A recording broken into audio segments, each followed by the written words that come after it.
नमस्कार मित्रांनो, बरेच वेळ सांगत असतो की टायमिंग चेन, बेल्ट वगैरे किंवा शेड्यूल मेंटेनन्स असताना वेळची वेळेवर करा. कारण की कसं असतं, ज्यावेळेस तुम्ही शेड्यूल मेंटेनन्स करताय त्यावेळेस त्या शेड्यूल मेंटेनन्सचा खर्च ही कमी निघतो. ज्याप्रमाणे बघा, ही फोक्सवॅगनची वेंटो गाडी आहे. ह्या गाडीचा प्रॉब्लेम काय आलाय की बाहेरचा जी बेल्ट असतो का नाही, अल्टरनेटरचा बेल्ट कमजोर झालता. ह्याने अगोदरच बदलायला पाहिजे होतं, ह्यानी मेंटेनन्स केलेलं नाही. ही बेल्ट तुटून ही पुल्ली वगैरे तुटलेली आहे, संपूर्ण टेन्शनर वगैरे पुल्ली असते ना ती तुटून लूज पडलेला आहे आणि टायमिंग आउट झाली. गाडी डायरेक्ट जाग्यावरती चालू होत नव्हती मित्रांनो. त्यामुळे लक्षात घ्या, समजा तर या कस्टमरने अजून जास्त ट्राय केला असता गाडी चालू करण्याचा, तर त्या ठिकाणी डायरेक्ट एक तर तुमचं वॉल वगैरे बेंड झाली असती, कॅमशाफ्ट वगैरे बेंड झाला असता किंवा इंजिन सुद्धा फुल बांधावं लागलं असतं.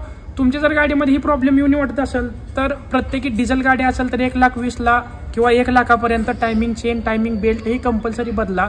आणि जी बाहेरचे बेल्ट असते 300-350 रुपये ह्या बेल्टची प्राइस आहे मित्रांनो. ती जर तुम्ही बेल्ट बदलत नसाल, जास्तीत जास्त 800 रुपये.